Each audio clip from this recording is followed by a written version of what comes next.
Dear students, अस्सलाम वालेकुम। उम्मीद करता हूँ कि आप सब खैरियत से होंगे। आज सेकेंड ईयर कॉमर्स वालों का स्टैटिस्टिक्स का पेपर था। पेपर आपके सामने दिखाया था, सोल्यूशन भी आपके सामने दिखाया था। Second year commerce 2024 regular and private वालों का स्टैटिस्टिक्स का आज पेपर था। ये सप्ली वालों का नहीं था, ये रेगुलर वालों का जो पेपर था ये वो था। अच्छा भाई, अब इस पेपर में जो एमसीक्यूज़ आए हैं, एमसीक्यूज़ के बारे में बात कर लेते हैं। पहला एमसीक्यू है कम्युलेटिव फ्रीक्वेंसी का जो ग्राफ होता है, सॉरी हाँ, ग्राफ ऑफ, ये पी एफ नहीं है, ये ऑफ है, सॉरी टाइपिंग मिस्टेक हो गई। Graph of cumulative frequency distribution is called, cumulative frequency distribution का जो ग्राफ होता है वो क्या कहलाता है, वो कहलाता है ओगिफ। ठीक है। Two events occurring together without affecting each other are called independent events. दो ऐसे इवेंट जिनका एक दूसरे पे कोई इफेक्ट नहीं पड़ता उसे हम कहते हैं इंडिपेंडेंट इवेंट्स। ठीक है। अब price index number based on more than one commodity, जिसमें एक से ज़्यादा कमोडिटी हो, यानी ए बी सी एक से ज़्यादा कमोडिटी हो, तो ऐसे प्राइस इंडेक्स नंबर को हम क्या कहते हैं, कंपोजिट प्राइस इंडेक्स नंबर कहते हैं। ठीक है। The probability of impossible event, कोई ऐसा इवेंट जो हो ही नहीं सकता, उसकी प्रोबेबिलिटी कितनी होती है, जीरो होती है। The value of n c n, n की जगह पर आप कोई भी वैल्यू रख दीजिए, यानी 4C4 या 7C7 या 8C8। कैलकुलेट करके देखिए आंसर कितना आएगा, उसका 1 आएगा। Median can be located by ogive, median को आप और किस तरह बना सकते हैं, यानी कि ग्राफ पे किस तरह से शो कर सकते हैं, वो ओगिफ की तरह, ओगिफ से उसको ग्राफ पे शो कर सकते हैं। अच्छा, ये मीन की प्रॉपर्टी है, इसका सवाल भी आया आपके सेक्शन बी में। If x minus dash sorry 6 is equal to 0, तो x में से हम क्या माइनस करते हैं, x में से हम मीन की वैल्यू माइनस करते हैं। तो मीन यहाँ पर कितना बनता है, 6। तो वो यही पूछ रहे हैं कि मीन की वैल्यू क्या होगी, तो मीन की वैल्यू होगी भाई इसमें 6 होगी। ठीक है। Characteristic of population is called parameter, ये पहले चैप्टर से। उसके बाद the sum of angles of a pie diagram is equal to, pie diagram का जो सम होता है एंगल्स का, वो कितना होता है, वो होता है 360 डिग्री का होता है। ठीक है। अ coin is toss, the probability of getting a head will be, आपने एक कॉइन टॉस किया है तो या तो हेड आएगा या तो टेल आएगा, तो उसकी हेड की प्रोबेबिलिटी कितनी होगी, 1/2। ठीक है भाई, ये होगा आपके आसान से एमसीक्यूज। अब आते हैं सेक्शन बी पर। सेक्शन बी का जो पहला सवाल था वो थ्योरेटिकली था, ठीक है, इसमें कोई समझाने वाली बात नहीं है। अच्छा, उसका जो दूसरा पार्ट था, two fair coins are tossed, दो कॉइन टॉस किए, एक में आपको at least one tail, at least one tail का मतलब होता है एक या एक से ज़्यादा टेल हो। तो भाई देखिए, इसमें भी एक टेल है, इसमें भी एक टेल है, और एक से ज़्यादा भी हो सकते हैं, यानी दो टेल भी हो सकते हैं। तो ये इसकी प्रोबेबिलिटी है। ठीक है, चेक कर लीजिएगा। और फिर बोथ आर सेम फेसेस, यानी दोनों पर सेम शक्ल हो, यानी कि हेड हेड और टेल, तो ये इसकी प्रोबेबिलिटी हो गई। ठीक है भाई, चेक कर लीजिएगा, कहीं कोई टाइपिंग मिस्टेक हो गई हो, क्योंकि कॉपी पेस्ट होता है, तो मुझे बता दीजिएगा। उसके बाद ये सवाल स्टूडेंट को शायद थोड़ा सा परेशान कर गया होगा कि इसमें उन्होंने आपसे ये कहा था कि आपको फ्रीक्वेंसी डिस्ट्रीब्यूशन टेबल बनाना है। अब होता ये था कि सर फ्रीक्वेंसी डिस्ट्रीब्यूशन टेबल में तो हम क्लास इंटरवल लिखते थे, लेकिन यहाँ क्लास इंटरवल बनेगा कैसे, कुछ साइज नहीं बताया, कुछ नहीं बनाया। तो आप गौर कीजिए, तो यहाँ पर सिर्फ 6 नंबर्स हैं, 0 1 2 3 4 5 बस, और कोई नंबर नहीं है। तो क्लास ऐसे होनी थी 0 1 2 3 4 और 5, ये इसकी क्लास बननी थी। अब 0 में जो है 0 काउंट कर लीजिए, 0 कितनी बार है, 3 बार है, 1 कितनी बार है, 1 5 बार है, 2 कितनी बार है, 2 11 बार है, एंड सो ऑन। हो सकता है भाई टाइपिंग में, क्योंकि ये जो नंबर्स हैं ना बहुत बुरी तरीके से दिए हुए थे, काउंट करने में गड़बड़ हो गई थी, हो सकता है बीच में कोई नंबर आगे पीछे भी हो सकता है, तो इसको गौर से देख लीजिएगा भाई। ठीक है, चलिए, ये इसका आंसर हो गया। उसके बाद क्वेश्चन नंबर 4, बहुत ही आसान सवाल दिया गया था, आपके पास पेपर से कॉपी किया गया है, सिर्फ वैल्यूज तब्दील की गई हैं। तो ये एक दफ़ा 70 इंक्लूड करना था, एक दफ़ा 40 एक्सक्लूड करना था। इंक्लूड करने का मतलब 70 ऐड करना था, और एक्सक्लूड करने का मतलब 40 लेस करना था। तो ये होगा इसके आंसर्स। ठीक है भाई, ये इसका आंसर हो गया, ये इसका आंसर हो गया। अच्छा, उसके बाद ये तो 2000 पता नहीं 13 या पता नहीं कौन से ईयर का कॉपी है, 13 रेगुलर है शायद, एग्जैक्टली कॉपी कर लिएगा। स्टैटिस्टिक्स का आंसर है, ये चेक कर लीजिएगा। उसके बाद पाकिस्तान का आंसर है, ये इसको भी चेक कर लीजिएगा, बहुत आसान था।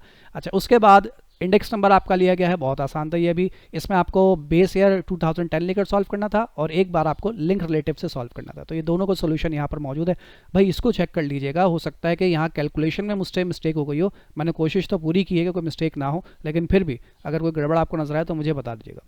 अच्छा, उसके बाद ये बहुत आसान सवाल लिया गया था, ये शायद 30 था या 20 था, मुझे नज़र नहीं आया भाई। ये अगर 20 हो तो मुझे माफ़ कर दीजिएगा, क्योंकि मेरे पास जो पेपर आता है उसमें पता नहीं क्यों वाटर मार्क होता है, तो ये समझ नहीं आया कि 30 है या 20 है। तो मैंने तो 30 लेकर सॉल्व कर लिया, अगर आपके पास 20 हो तो वही देख लीजिएगा इसको। तो ये इसका सोल्यूशन है, मेरे पास 30 के हिसाब से मीन आ रहा है 12.5, और ये इसका सोल्यूशन है। ठीक है भाई।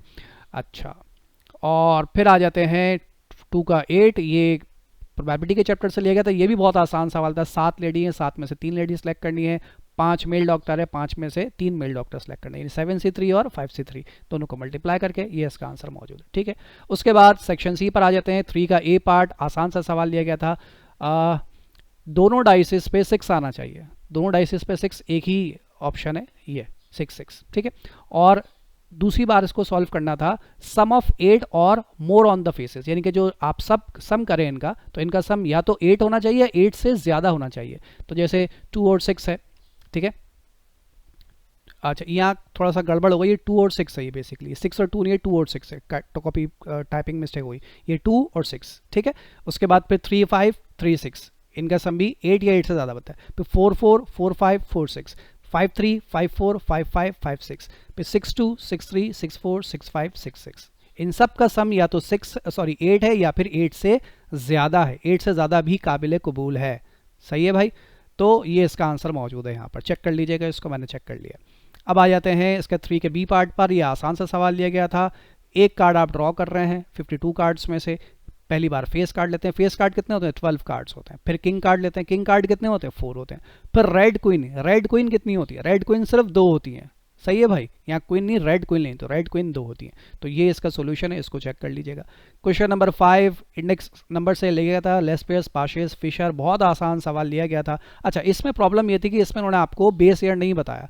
तो नॉर्मली होता क्या है कि अगर आपको बेस ईयर नहीं बताया जाता तो जो पिछला ईयर होता है, यानी पुराना ईयर, पहला वाला ईयर होता है, वही आपका बेस ईयर बन जाता है। सबसे पहला ईयर जो है वो बेस ईयर बन जाता है। तो 2022 यहाँ पर बेस ईयर हो गया और 2023 यहाँ पर करंट ईयर हो गया। ठीक है भाई, इसको चेक कर लीजिएगा। इसमें हो सकता है कि मुझसे जो है ना कॉलम आगे पीछे ना हो गए हों, बस ये चेक कर लीजिएगा। तो ये इसका आंसर यहाँ पर मौजूद है। होता क्या है, गड़बड़ क्या होती है, जब मैं इसे अपने पास कॉपी कर रहा होता हूँ तो ये प्राइस है, ये प्राइस है, कभी कभी ऐसा होता है ये प्राइस होती है, क्वांटिटी होता है। तो यहाँ पे कोई गड़बड़ ना हो गई मुझसे, बस वो चेक कर लीजिएगा। अगर हो गई तो मुझे बता दिएगा, मैं इसको दोबारा से आपके सामने एक्सप्लेन कर दूंगा। अच्छा, उसके बाद आते हैं question number 5, mean median mode वाला सवाल था। मीन मीडियन मॉड वाले सवाल में आप देखें यहाँ पर एक बात समझिएगा कि 6 से 8 और 8 से 10, जहाँ पर पहली क्लास खत्म हो रही है अगली क्लास वहीं से शुरू हो रही है, तो ये क्लास इंटरवल नहीं है, ये क्लास बाउंड्रीज थी। ठीक है, तो क्लास बाउंड्रीज से मैंने इसको रिप्रेजेंट किया। अब आपको यहाँ पर क्लास बाउंड्रीज बनाने की ज़रूरत नहीं थी। होता ये है कि स्टूडेंट्स जो है ना बार बार कमेंट करें, सर आपने क्लास बाउंड्रीज नहीं बनाई, आपने यहाँ पर एल की जगह पर ये क्लास इंटरवल क्यों लिख दी, क्लास बाउंड्री क्यों नहीं लिखी। यही क्लास बाउंड्री है आपकी, ठीक है, तो यही वैल्यूज़ यहाँ पर पुट की जाएंगी। अच्छा, एक और दूसरी बात ये कि यहाँ पर स्टूडेंट कहते हैं कि सर हमारी बुक में जो फॉर्मूला है उसमें एच यहाँ लिखा हुआ है, मल्टीप्लाई बाहर, यानी कि इस डब्बे के बाहर लिखा हुआ है। भाई कोई बात नहीं, आप यहाँ लिखें या यहाँ लिखें, दोनों सूरतों में इस ब्रैकेट से एच क्या हो रहा है, मल्टीप्लाई। बस करना ये होता है कि आप गड़बड़ क्या करते हैं कि आप इस 12 में इस 2 को पहले प्लस कर देते हैं। अगर आप मेरा फॉर्मूला फॉलो करते हैं तो इस 12 में इस 2 को पहले प्लस कर देते हैं, जो कि गलत हो जाएगा। होना क्या चाहिए, पहले प्लस होना चाहिए, पहले ये 2 इस ब्रैकेट से मल्टीप्लाई होना चाहिए। पहले मल्टीप्लाई करते हैं बाद में प्लस करते हैं, तो पहले इस 2 को इस पूरे ब्रैकेट से मल्टीप्लाई कीजिए, उसके बाद प्लस कीजिए, या इस 2 को आप यहाँ बाहर रख के मल्टीप्लाई कर दीजिए। आपका आंसर और मेरा आंसर सेम आएगा। सही है भाई, इसको चेक कर लीजिएगा। मेरे पास ये आंसर आ रहा है इसका, ये मीन का आंसर है, ये मीडियन का आंसर है 12.56 और ये मॉड का आंसर, ये नेगेटिवली स्क्यूड था। ठीक है, यानी नेगेटिव डिस्ट्रीब्यूशन थी इनके दरमियान। अच्छा, ये तो हो गया भाई इसका सॉल्यूशन। अब पेपर बहुत ही आसान था, कोई सवाल ऐसा नहीं था जो कि आपको परेशान करता, सिवाय इसमें एक सवाल जो इस बार उन्होंने थोड़ा सा अलग दिया है, जिसमें उन्होंने आपको फ्रीक्वेंसी डिस्ट्रीब्यूशन टेबल बनाने के लिए दिया था। अगर वो आप छोड़ भी देते तो भी आपके बाकी तमाम सवाल बहुत आसान थे, ऐसा मुझे लगता है। ठीक है भाई। अच्छा, पेपर में जितनी आप गलती करते हैं, मिसाल के तौर पर अगर आपने ये पूरा टेबल सही बनाया, मीन सही कैलकुलेट किया, मीडियन सही कैलकुलेट किया, मॉड गलत कर दिया, तो सिर्फ मॉड के नंबर कटेंगे। कितने नंबर कटेंगे मुझे नहीं पता, मुझसे नहीं पूछा कीजिए कि सर कितने नंबर मिलेंगे और कितने नंबर कटेंगे। ये मार्किंग स्कीम एग्जामिनर को पता होती है, एग्जामिनर आपको बताएगा जब आपकी कॉपीज चेक हो जाएंगी। ठीक है, तो मार्क्स के हवाले से मुझसे बिल्कुल मत पूछिएगा। जितना काम सही किया उसके नंबर मिलेंगे, जितना काम गलत किया उसके नंबर कटेंगे। ठीक है, और इसके अलावा अगर कहीं यहाँ पर मुझसे पेपर में कोई मिस्टेक हो जाती है तो वो मिस्टेक नीचे डिस्क्रिप्शन में बाद में करेक्ट कर दी जाती है, तो डिस्क्रिप्शन चेक कर लीजिएगा, या अगर नहीं की तो मुझे ज़रूर इन्फॉर्म करिएगा ताकि मैं उसको करेक्ट कर दूँ। समटाइम ऐसा होता है कि आपको लग रहा होता है कि मिस्टेक है, लेकिन एक्चुअली वो मिस्टेक होती नहीं है। जैसे कि आप ये कहते हैं कि सर आपने क्लास बाउंड्रीज यहाँ पर नहीं बनाई, आपने क्लास इंटरवल लेकर सॉल्व किया, ये गलत है। तो ये गलत नहीं है, ये सही है, बस आपको समझने में थोड़ी सी परेशानी हो रही है। ठीक है, तो मैं उम्मीद करता हूं कि आप सबका पेपर बहुत अच्छा हुआ होगा, बहुत आसान पेपर था, और दुआ करता हूं कि आप सबका रिजल्ट भी बहुत अच्छा है। Wish you best of luck for your future and for your result. Take care, Allah हाफिज़।